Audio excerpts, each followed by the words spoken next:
जदि आपण थकी जाउछंती तेबे किछि समय पई अटकी जानतु, किछि विश्राम नै जानतु, किंतु हार मानतु नाही। कारण आपण एही यात्रा केवल जितिबा पई आरंभ करिसंती एवं इतिहास सही व्यक्ति नाम को मने रखिथाए जे बारंबार पढ़िबा परे मध्य या होइथाए। नमस्कार बंधुगण, मु आपण मानंकु समस्तंकु आपणक निजस्व चैनल ज्योतिष दर्पण को हृदयर सहित हार्दिक स्वागत करूछि। आज रही स्वतंत्र ज्योतिष कार्यक्रम कुंभ राशि लोकंक पई बहुत गुरुत्वपूर्ण हेबो। आज आम ए वीडियो रे अगस्त 2025 रो मासिक राशिफल विषय रे कथावार्ता करिवा, जेउथिरे कि आपण केवल संपूर्ण भविष्यवाणी पाइबे नाही बरं ग्रह गुड़िकर विस्तृत स्थिति सहित जीवनर प्रत्येक क्षेत्र, स्वास्थ्य है, शिक्षा, प्रेम, विवाह, भाग्य, कैरियर, व्यवसाय ये सबु विषय रे गभीर भाव रे विश्लेषण मध्य पाइबे एवं शेष रे मु आपण मानंको एक निश्चित समाधान मध्य देबी जहाँ आपणक पई बहुत उपयोगी हेबो। एही भविष्यवाणी चंद्र राशि तथा जन्म राशि उपर आधारित अटे बंधुगण। तेबे आसंतु आरंभ करिबा कुंभ राशि जात व्यक्ति पई अगस्त 2025 किपरि रहिबा को जाउछि। अगस्त मासरे राहु कुंभ राशि रो प्रथम घरे भ्रमण करूछन्ति, शनि द्वितीय घरे अछन्ति, शुक्र एवं बृहस्पति उभय पंचम घरे मिसिकी अछन्ति, उभय मंत्री उभय गुरु। षष्ठ घरे सूर्य एवं बुधंक मिश्रण रहिछि, केतु सप्तम घरे बसिचन्ति एवं मंगल आपणकर अष्टम घरे अवस्थित अछन्ति। एही स्थिति आधार रे स्वास्थ्य विषय यदि देखिबा, प्रथम घर हेउछि रोग प्रतिरोधक शक्तिर एक कारक घर, जहार प्रभु हेउचन्ति शनिदेव। वर्तमान से द्वितीय घरे अछन्ति एवं राहु प्रथम रे बसिचन्ति। एहा सहित बुध षष्ठ घरे बसिचन्ति एवं मंगल अष्टम रु शनि को देखुचन्ति। तेणु कोनोसी बड़ स्वास्थ्य समस्या हबार देखा जाउ नाही, किंतु जेतेबेले राहु चंद्र अर्थात मन रे आसीतांती सेतेबेले किछिटा मानसिक चाप, माइग्रेन हैला, एक पाखिया मुंड बिंधा एभली समस्या देखा जाई पारे। विशेषकर जेतेबेले आपण ठंडा एवं काश पीड़ित व्यक्ति संस्पर्श रे आसीबे संक्रमण हबार टिके संभावना रहुची। चर्म संबंधी समस्या मध्य देखा देबो, तेणु सतर्क रहंतु। छोट छोट कथा को हृदय को नियंतु नाही एवं अधिक चिंता करिवा ठारू मध्य दूरे रहंतु। अध्ययन क्षेत्र दृष्टि यदि देखिबा, पंचम घरे शुक्र एवं बृहस्पति मिश्रण रही एवं पंचम प्रभु बुध षष्ठ घरे अछंती। एही संयोग अध्ययन रे सफलता को सूचित करिथाय। आपणकर ध्यान पाठ पढ़ारे भल रहिबो, किंतु अत्यधिक आत्मविश्वास ठारू दूरे रहंतु। यदि आपण उच्च शिक्षा किंबा विदेश सहित जड़ित कोनोसी पाठ्यक्रम पई योजना करिसंती तेबे एही समय आपणक पई बहुत अनुकूल रहिबो। केवल गोटे कथा मन रखंतु, अन्य मानक कथा को नहीं द्वंद्व रे पड़ंतु नाही।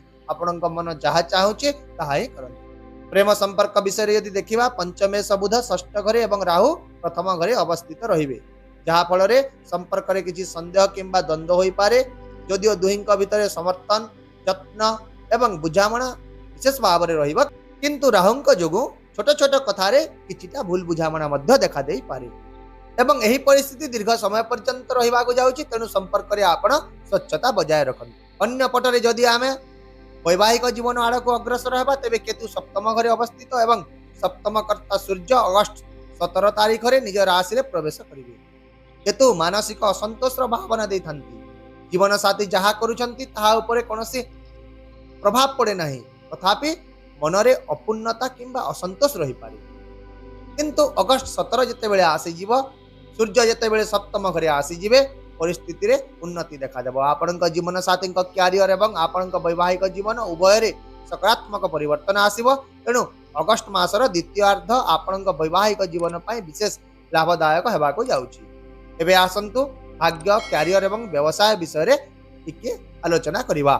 भाग्येश शुक्र ग्रह बृहस्पति सहित पंचम घरे अवस्थित रही एवं बृहस्पति नवम एकादश सहित प्रथम घरे मध्य दृष्टि प्रदान करिवे। एहार अर्थ हेउछि एही मासरे आपणकर भाग्य सुदृढ़ रहिबो।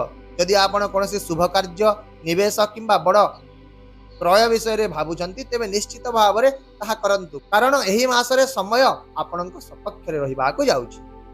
कैरियर परिस्थिति टिके मिश्रित रहिबो। दशम घरर कर्ता मंगल महाराज अष्टम घरे अछंती, जहा केतेक समय रे काम रे आग्रह, निराशा किंबा बाधा मध्य आनी पारंती।